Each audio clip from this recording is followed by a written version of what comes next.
Hello दोस्तों, स्वागत है आपका हमारे YouTube channel freedom agro classes पे। मैं अंकित आज आपको पढ़ाने वाला हूँ एग्रोनॉमी का मौसम और जलवायु का अपना टॉपिक चल रहा था, उसके आगे की बात करते हैं। तो आज का लेक्चर शुरू करने से पहले हम देखते हैं आज का मोटिवेशन कोड। तो आज का मोटिवेशन कोड जो रातों को कोशिशों में गवा देते हैं वही मेहनत की चिंगारी को हवा देते हैं। यानी कि जो जितना मेहनत करेगा तो वो उतना ही सफल होगा। तो मेहनत जैसे कोई होते हैं लोग जो रात को पढ़ते नहीं है, सो जाते हैं, वो मेहनत नहीं करते। तो इसका मतलब जो रातों को कोशिशों में गवा देते हैं, यानी कोशिश करते जाए, उन्हें याद हो या ना हो फिर भी पढ़ने की कोशिश करते हैं, तो वही क्या है, अपनी मेहनत होती है उसकी चिंगारी को देते हैं, यानी कि उस मेहनत को बढ़ाते हैं। तो आज के मोटिवेशन कोड के साथ यही हुआ, तो आज शुरुआत करते हैं आज का वीडियो।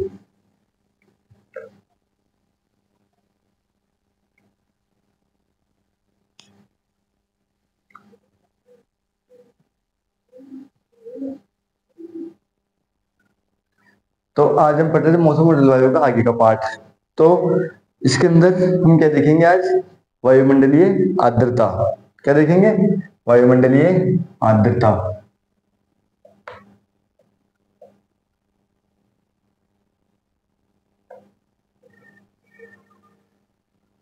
वायुमंडलीय आर्द्रता, इसको इंग्लिश में क्या बोलते हैं? इंग्लिश में क्या बोलते हैं? Environmental humidity. क्या बोलते हैं? Environmental humidity. तो इसकी बात करते हैं कि अपेक्षित, यानी कि ये वायुमंडलीय आर्द्रता होती क्या है। तो वायुमंडल, वायुमंडल से क्या समझते हो कि जो ये अपने आसपास का जो वातावरण है, जो धरती से ऊपर की जमीन है, यानी कि जमीन से ऊपर की जो वो हवाएं चलती है, वो क्या है अपना वायुमंडल।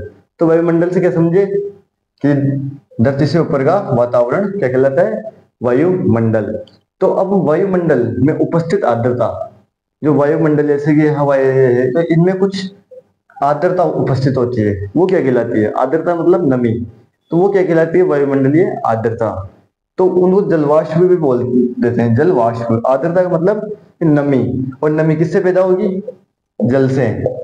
जहां पे जल होगा वहां नमी होगी, और वो नमी यानी कि जल उड़ रहा है, वो किसमें? वातावरण में। इसका मतलब उड़ रहा है वो, तो वो क्या होगा?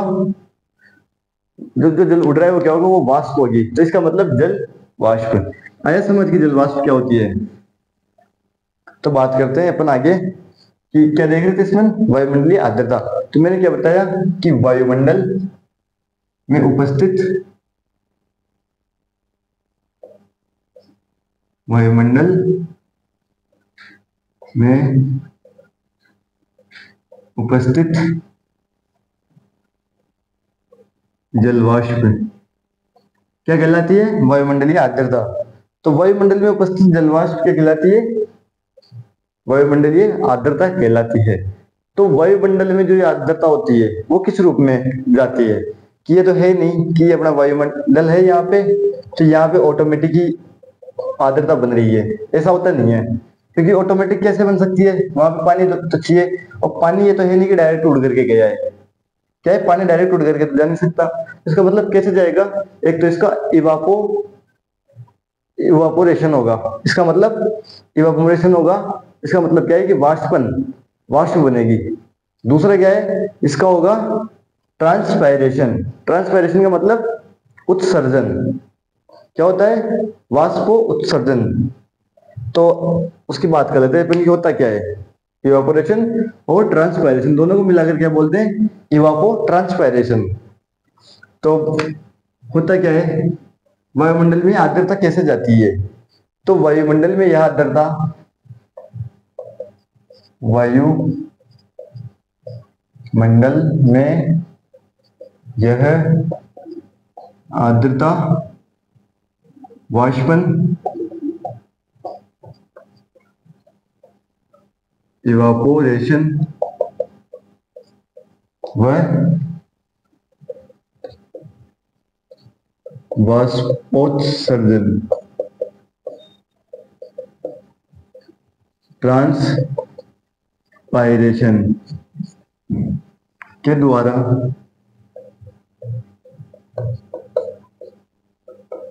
आर्द्रता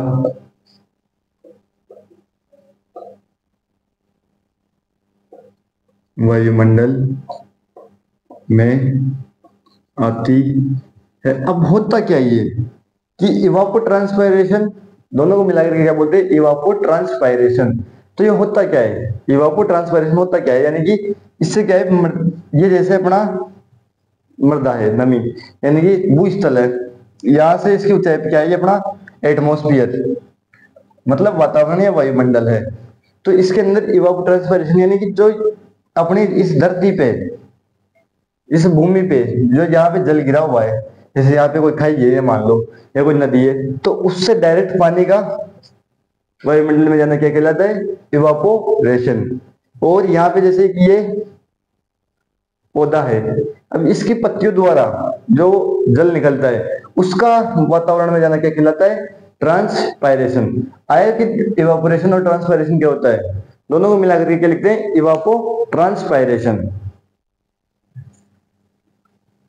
अब बात करते हैं कि आर्द्रता, आर्द्रता कितने प्रकार की होती है। तो वायुमंडल,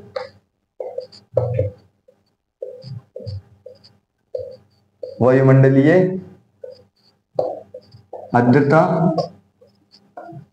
3 प्रकार की होती है।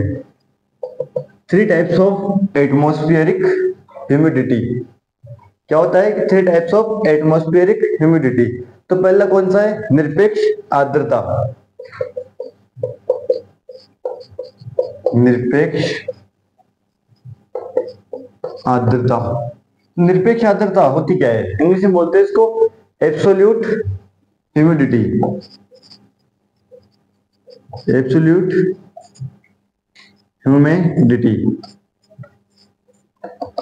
अब एब्सोल्यूट ह्यूमिडिटी होती क्या है, कि मैंने यहाँ पे लिखवा दिया निरपेक्ष आर्द्रता, लेकिन आपके ऊपर समझ आना चाहिए ये होती क्या है। तो ये होती क्या है कि जैसे अपना वायुमंडल है, तो उसमें वायु का आयतन, कि निश्चित वायु के आयतन में निश्चित वायुमंडलीय आर्द्रता। तो इसको ऐसे समझते हैं कि निरपेक्ष आर्द्रता से तात्पर्य है कि क्या, निरपेक्ष आर्द्रता से तात्पर्य है कि वायुमंडल के निश्चित आयतन, जैसे ये अपना वायुमंडल है, तो इसका निश्चित आयतन मतलब इतना भाग ले लेता हूं मैं, ये वाला भाग, तो निश्चित आयतन में उपस्थित जल वाष्प की मात्रा, तो इस वाले भाग में कितनी जल वाष्प है, वही क्या कहलाती है, अपनी एब्सोल्यूट ह्यूमिडिटी।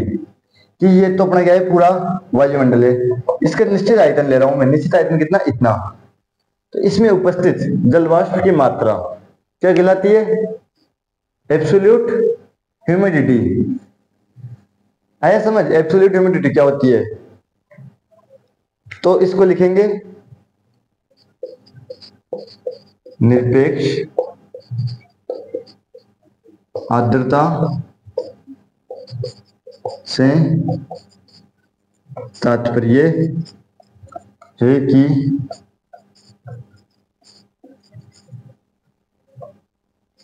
कि वायुमंडल के निश्चित आयतन में उपस्थित, क्या है, निरपेक्ष आर्द्रता से तात्पर्य है कि वायुमंडल के निश्चित आयतन में उपस्थित जल वाष्प की मात्रा, जल वाष्प की मात्रा क्या कहलाता है, अपना निरपेक्ष आर्द्रता। क्या कहलाता है, निरपेक्ष आर्द्रता। तो इसको और दूसरा नाम क्या है कि निरपेक्ष आर्द्रता का दूसरा नाम वास्तविक आर्द्रता। अभी समझाऊंगा वास्तविक आर्द्रता कैसे है। वास्तविक आर्द्रता भी कहते हैं, इंग्लिश में देखो इसको क्या बोलते हैं, एब्सोल्यूट। एब्सोल्यूट को हिंदी में क्या बोलते हैं, वास्तविक ही बोलते हैं। तो कैसे वास्तविक आर्द्रता भी क्यों कहते हैं इसको, क्योंकि भी मैंने बताया कि निश्चित वायुमंडल के निश्चित आयतन में उपस्थित, तो जितनी भी जलवाष्प है वायुमंडल के निश्चित आयतन में, तो यानी कि वो अपने को दिख रही है, वो क्या है, वास्तविक है, वो कोई जैसे बनी हुई नहीं है, वो ओरिजिनल है, एब्सोल्यूट है, इसलिए इसको क्या कहते हैं, वास्तविक आर्द्रता भी कहते हैं। तो इसको किस में मापते हैं, निरपेक्ष आर्द्रता या वास्तविक आर्द्रता को किस में मापते हैं, इसको मापते हैं ग्राम सेंटीमीटर क्यूब, या फिर ग्राम मीटर क्यूब, या फिर ग्राम फीट क्यूब, यानी हिंदी में घन सेंटीमीटर, घन मीटर और घन फीट। तो इसे इसकी इकाई ग्राम मीटर क्यूब या ग्राम सेंटीमीटर क्यूब या ग्राम फीट क्यूब, घन फीट, घन सेंटीमीटर और घन मीटर।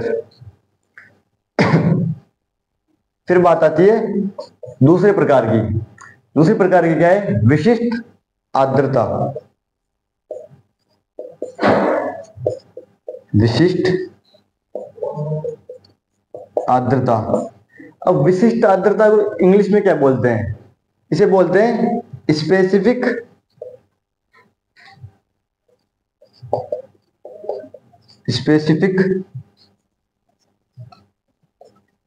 ह्यूमिडिटी।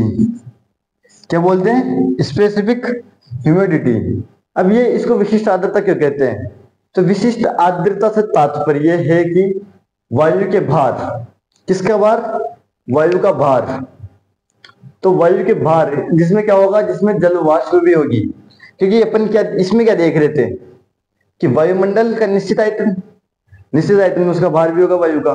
तो वायु का भार जिसमें क्या हो? जल वाष्प भी हो, में पूर्ण रूप से, किसमें? में पूर्ण रूप से जल वाष्प की मात्रा विशिष्ट आर्द्रता कहलाती है। मतलब इससे तात्पर्य क्या है विशिष्ट आर्द्रता से? पहले निरपेक्ष क्या देखा अपन ने कि वायुमंडल के निश्चित आयतन में उपस्थित जल वाष्प की मात्रा। तो इसमें एक चीज और नोट कर लेना, इसका फॉर्मूला रह गया अपना लिखना। इसका फॉर्मूला देखते हैं। इसका फॉर्मूला है जल वाष्प का भार अपॉन में वायु का आयतन। तो यही लिख देते हैं इसका फॉर्मूला, एब्सोल्यूट ह्यूमिडिटी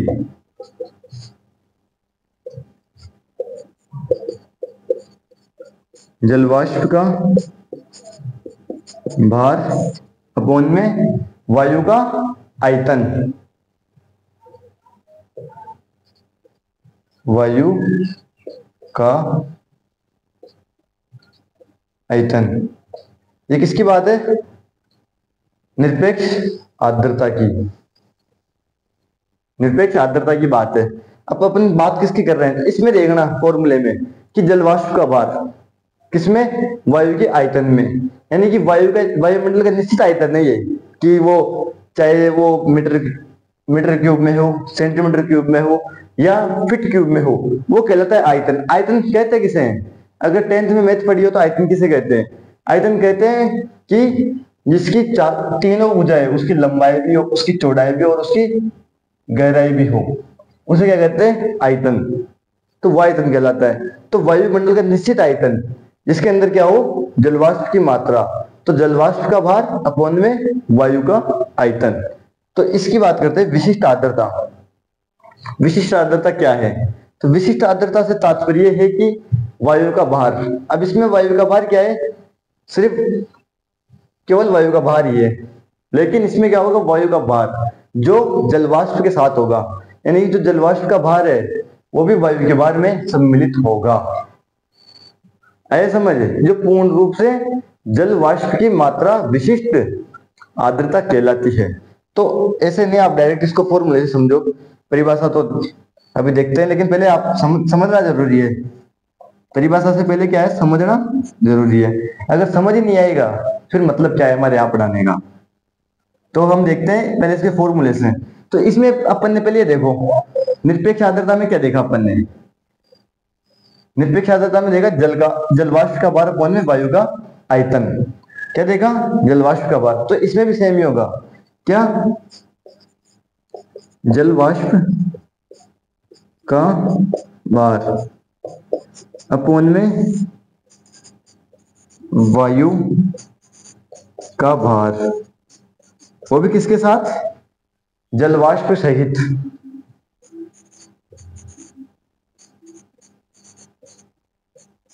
जलवाष्प सहित। यहां तक आया समझ? मुझे पता है अब तक समझ आया नहीं, तो यहां तक नोट डाउन करो, मैं यही बताऊं थोड़ा सा इसके बारे में कि ये होता क्या है। तो ये उतार लिया, तो थोड़ा यहाँ पे एक क्वेश्चन मैं आपको थोड़ा सा हिंट दे करके समझाता हूँ कि होता क्या है ये, कि क्या चीज होती है। तो जैसे आप ये मानो अपने पास वायु का भार कितना है, 1 kg। 1 kg नहीं, आप ये मानो कि वायु का आयतन कितना है अपने पास, 1 मीटर क्यूब। ये क्या है, वायु का आयतन। फिर अपने पास जलवाष्प का भार कितना है, 1 kg। सही है। केजी को अब अगर अपने को किसमें चेंज करना है, ग्राम में, क्योंकि यहाँ पे फॉर्मूला क्या है, ग्राम। तो ग्राम में चेंज करेंगे तो 1000 ग्राम। ये क्या है अपना एक न्यूमेरिकल। तो अब इस फॉर्मूले में इसको रखेंगे, तो आयतन कितना है अपने पास, 1 मीटर। फिर क्या है अपने पास, 1000 ग्राम। तो फॉर्मूले में मैंने कैसे कहा था कि ग्राम, तो ये, और अपॉन में कितना मीटर स्क्वायर है, 1 मीटर क्यूब। तो ये आया, ये तो क्या है, निरपेक्ष आर्द्रता। लेकिन अब इसी न्यूमेरिकल से अपन क्या समझेंगे, सापेक्ष आर्द्रता। तो ये मानो अपने पास क्या है, ये इतने आयतन में वायु। अब इस वायु का भार, केवल वायु का भार कितना है, 500 ग्राम। सही है। लेकिन अब अपना फॉर्मूला क्या है, जलवाष्प का भार। अब जलवाष्प का भार अपना कितना है, वही सेम इसमें था जो ही, 1000। फिर नीचे क्या है, वायु का भार जलवाष्प सहित। तो वायु का भार कितना था अपना, 500 प्लस, अब जलवाष्प सहित, जलवाष्प का भार कितना है, जलवाष्प का भार कितना है, 1000। तो अब आया समझ कि इसको कैसे लिखते हैं। तो इसकी इकाई क्या है, ग्राम केजी। क्योंकि अब ये कितना हुआ बताओ मेरे को, 1500 ग्राम। अब 1500 ग्राम इसको किस में चेंज करेंगे, केजी में। तो केजी में चेंज करेंगे तो कितना हुआ, 1.5 केजी। ऊपर कितना ग्राम है, 1000। तो ये 1000 ग्राम। मेरे हिसाब से अब समझ आ गया होगा आपको अच्छे से, आया समझ। तो इसको यहां तक नोट डाउन करो, और स्क्रीनशॉट जिसको लेना हो स्क्रीनशॉट भी ले सकता है।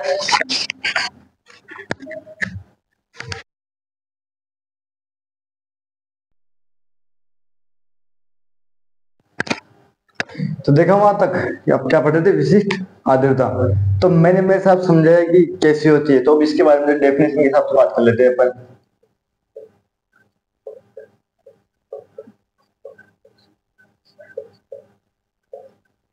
विशिष्ट आर्द्रता। अब विशिष्ट आर्द्रता, तो मैंने पहले तो ऐसे डायरेक्ट समझा दिया था आप, ताकि आपको याद करने में क्या हो, आसानी हो। अब बात करते हैं परिभाषा के हिसाब से। तो विशिष्ट आर्द्रता से तात्पर्य है कि वायु के भार, क्या,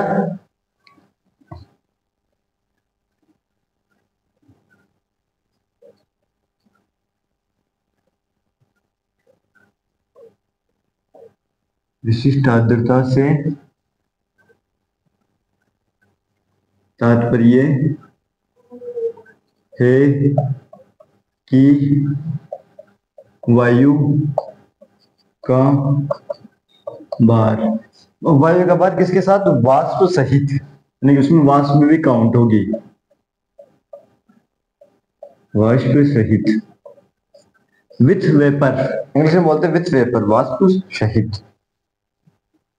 वाष्प का मतलब जलवाष्प का, तो वाष्प की तो बात हुई है, तो वाष्प सहित में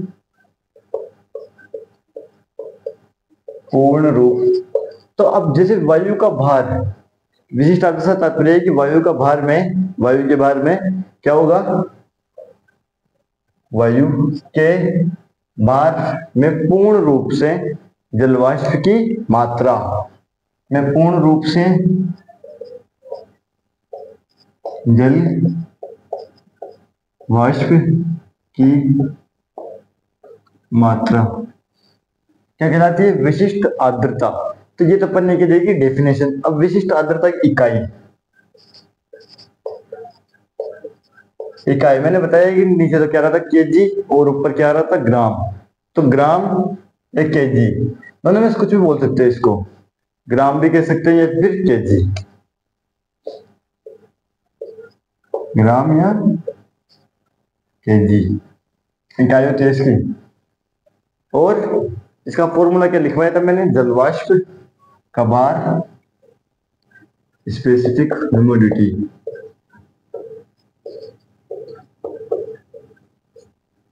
जलवाष्प का भार अपॉन में वायु का भार वाष्प सहित। तो ये क्या है इसका फॉर्मूला। तो वो मैंने पिछला समझा दिया, अभी पिछले बोर्ड के ऊपर मैंने ये क्या लिखा था। फिर अपन आते तीसरा टाइप। तो तीसरा टाइप कौन सा है, तीन टाइप्स के लिए बोला था मैंने। तीसरा टाइप अपना सापेक्षिक आर्द्रता। अपेक्षिक आर्द्रता या सापेक्ष आर्द्रता, सापेक्ष आर्द्रता या अपेक्षिक आर्द्रता, इंग्लिश में बोलते हैं इसको क्या, रिलेटिव ह्यूमिडिटी।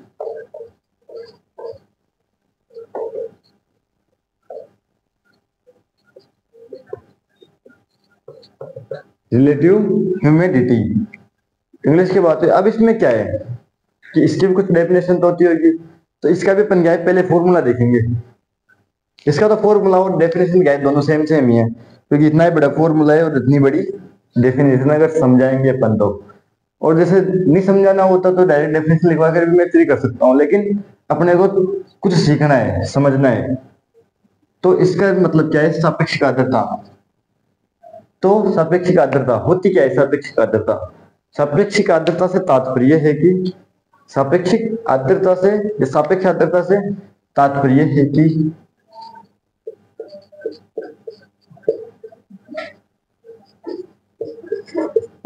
आर्द्रता से तात्पर्य है कि सापेक्षिक आर्द्रता से तात्पर्य है कि सापेक्ष आर्द्रता से तात्पर्य है कि किसी निश्चित तापमान पर, किस पर, किसी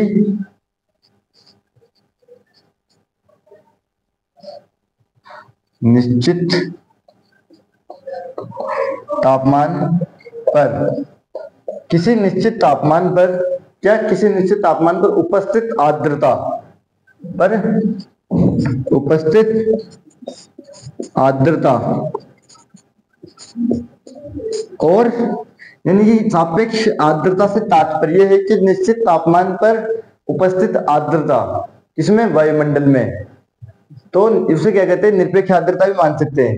निरपेक्ष पढ़ी थी अपन ने भी शुरुआत में, निरपेक्ष आर्द्रता या एब्सोल्यूट। तो वो यही चीज है क्या, इसे उपस्थित आर्द्रता। तो उपस्थित आर्द्रता एवं इसी तापमान पर, एवं इसी तापमान पर। अब इसी तापमान पर क्या है कि और वाष्प यानी कि और आर्द्रता ग्रहण करने की क्षमता। तो इसी तापमान पर वायु द्वारा आर्द्रता को ग्रहण करने की क्षमता, इसी तापमान पर वायु द्वारा और आर्द्रता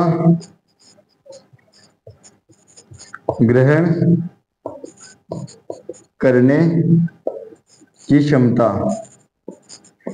क्या कहलाती है, आपेक्षिक आर्द्रता या सापेक्ष आर्द्रता। तो सापेक्ष आर्द्रता तो किसमें मापते हैं, इकाई क्या है इसकी, इसकी इकाई क्या है, प्रतिशत। इकाई क्या है इसकी, प्रतिशत। अब इसकी फॉर्मूले की बात करते हैं, क्योंकि जो भी चीज समझ आएगी अपने, वो किससे समझ आएगी, फॉर्मूले से समझ आएगी, वरना समझ नहीं आएगी। तो किसी विशिष्ट, किसी विशेष तापमान या विशिष्ट, किसी निश्चित तापमान, इस पर किसी विशिष्ट या निश्चित, किसी, ये जो लाइनें लिखी अपने डेफिनेशन में, वही लाइन क्या है इसका फॉर्मूला। तो किसी निश्चित तापमान पर वायुमंडल में उपस्थित आर्द्रता अपॉन में उसी तापमान पर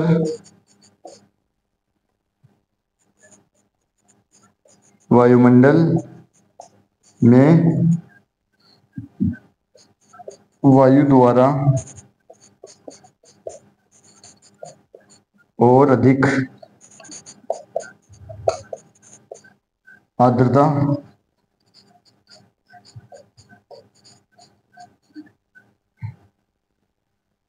ग्रहण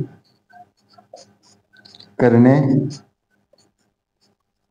की क्षमता इंटू 100% में, तो इसका मतलब इंटू 100 लगेगा। अब इसको समझते हैं क्या है ये, कि समझने के लिए किसी निश्चित तापमान पर वायुमंडल में उपस्थित आर्द्रता, वही चीज लाइन है। फिर उसके बाद क्या है कि उसी तापमान पर वायुमंडल में वायु द्वारा, यानी कि उसी तापमान पर उसमें, यानी कि अपना ऐसे समझते हैं, अपना एटमॉस्फेयर है ये क्या है, अपना एटमॉस्फेयर है। अब इस एटमॉस्फेयर के अंदर क्या है कि ये अपनी ह्यूमिडिटी है, ये अपनी ह्यूमिडिटी उपस्थित है इसमें। तो ये चीज तो क्या आ गई ऊपर, कि किसी निश्चित तापमान पर, अब यहाँ पे तापमान कितना हो रहा है ये मान लो 17 डिग्री सेंटीग्रेड, तो किसी निश्चित तापमान पर वायुमंडल में उपस्थित आर्द्रता, और उस पर आर्द्रता कितनी है अपने पास 30 ग्राम, ये अपने पास क्या है आर्द्रता, ये तो उपस्थित है।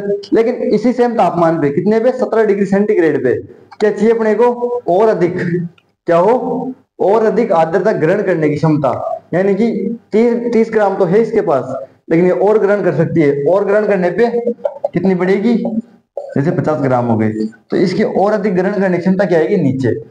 अब आया समझ, तो इसका ले लो स्क्रीनशॉट या नोट डाउन करना है तो कर लो, फिर देखते हैं इसके आगे।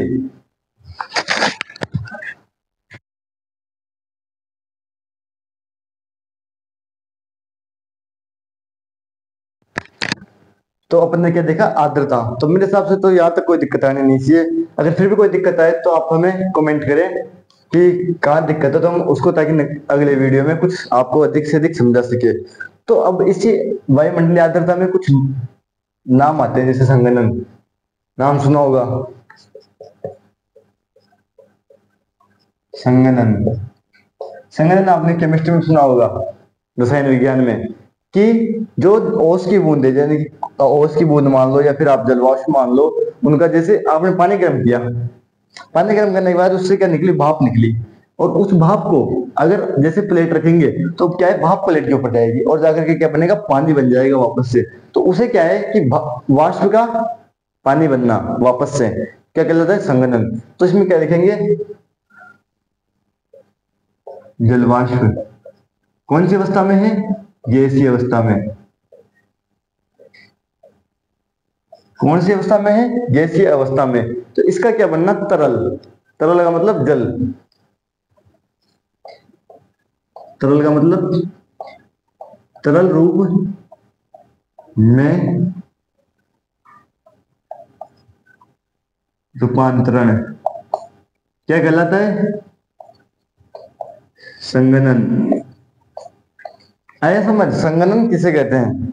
तो संगणन के अंदर भी कुछ टॉपिक्स आते हैं, जैसे धुंध, कोहरा, नाम सुना होगा, संगणन के उदाहरण है। क्या है, संगणन के उदाहरण। तो संगणन के उदाहरण है ये। तो पहला उदाहरण क्या है, ओस, दूसरा कोहरा, तीसरा धुंध। तो ओस, ओस को इंग्लिश में क्या बोलते हैं, ड्यू, क्या बोलते हैं, ड्यू। फिर आता है कोहरा, कोहरा को इंग्लिश में क्या बोलते हैं, फॉग, क्या बोलते हैं, फॉग। फिर आता है धुंध, इसको इंग्लिश में क्या बोलते हैं? मिस्ट। क्या बोलते हैं? मिस्ट। तो ये तो क्या उदाहरण है इसके, तो वगैरह एक एक जैसे अब मैं बात करूं ओस। देखिए ओस, जैसे सुबह, पहले सुबह का टाइम होता है, तब आप खेत में जाना, कब? सूर्य उगने से पहले। तो जो उनकी जो पत्तियां हैं, उनके जैसे आप टच करोगे तो आपको कुछ पानी का सा एहसास होगा, तो वो क्या है? ओस है। फिर आती है कोहरा। कोहरा क्या है? तो कोहरे का मतलब है कि धुंध का बड़ा पार्ट, यानी धुंध में क्या है, विजिबिलिटी होती है 1 किलोमीटर तक की, तो उससे कम विजिबिलिटी, यानी कि कहां तक दिख रहा है आपको, तो फिर क्या आता है? कोहरा। तो फिर धुंध 1 किलोमीटर तक। तो किसके आधार पे, किसकी बात करते हैं? धुंध की। बोलते हैं ना सर्दियों में कि आज तो धुंध बहुत तेज है, धुंध, मिस्ट। किसके अनुसार? WMO। WMO कौन है? ये तो है नहीं कोई चलता फिरता आदमी है, तो उसकी बात मान लेंगे अपन। तो WMO के अनुसार, कौन है WMO? एक इंस्टीट्यूट है, किसके अंदर? मौसम विज्ञान के अंदर, अंतरराष्ट्रीय इंस्टीट्यूट, वर्ल्ड मीटेरोलॉजिकल ऑर्गेनाइजेशन। कहाँ है? Geneva, Switzerland. तो WMO के अनुसार क्या होगा? WMO के अनुसार अगर अगर दृश्यता 1 किलोमीटर या ज्यादा,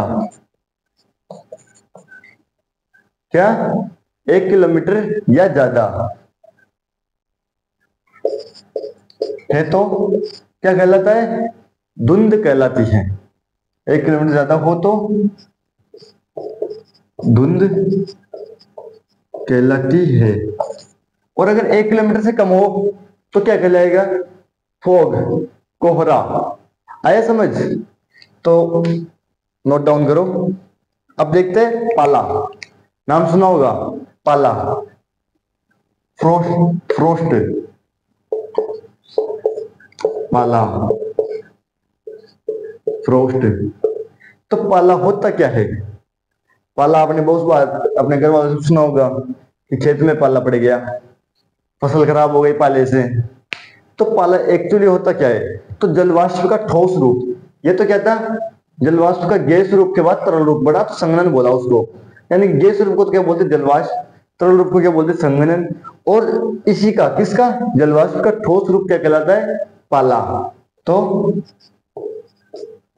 जल वाष्प का ठोस में बदलना।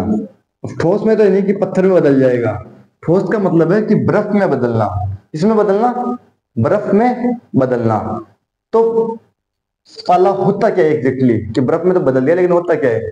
तो पाला के गिरने से पादपों की कोशिका, जो कोशिका में उपस्थित जो जल, जो जीव द्रव्य होता है, वो क्या है? जम जाता है, और जमने के बाद उसका आयतन बढ़ जाता है, और आयतन बढ़ने के बाद जो उनकी कोशिका है वो फट जाती है। यानी कि ये अपने पास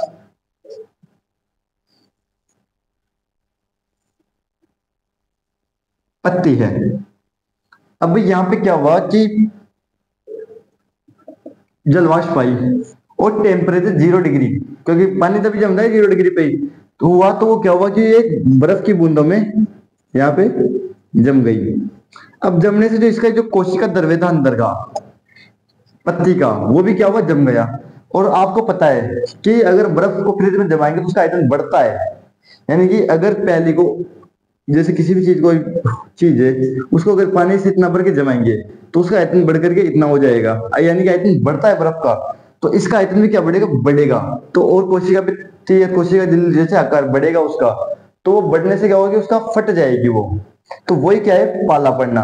तो उसका जो सारा जीव द्रव्य है, कोशिका द्रव्य है, वो बाहर आ जाएगा और वो मृत हो जाएगी। इसलिए बोलते हैं कि पाले में फसल खराब हो गई। अब आया समझ पाला किसे कहते हैं? तो इसकी डेफिनेशन लिख लो,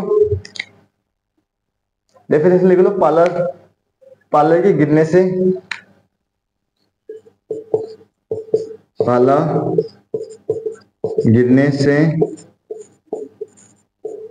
पौधे की, पौधे की कोशिका में उपस्थित जीव द्रव्य जम जाता है तथा जमने से आयतन बढ़कर कोशिका फट जाती है। क्या हो जाती है? फट जाती है। ये था अपना पाला। कैसे गिरा पाला? कि पौधे के ऊपर पाला गिरा, उसकी बर्फ जमी, जीव द्रव्य यानी कि जम जाता है और उसका आयतन बढ़ेगा तो कोशिका फट जाएगी। तो ये पाला गिरता कब है?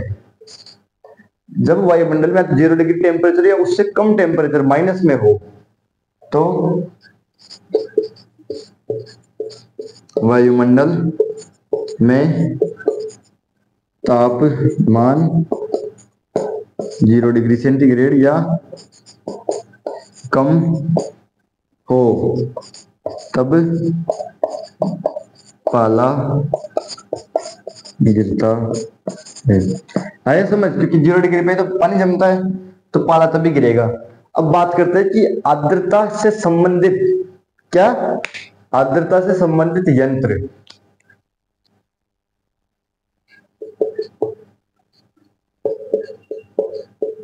आर्द्रता से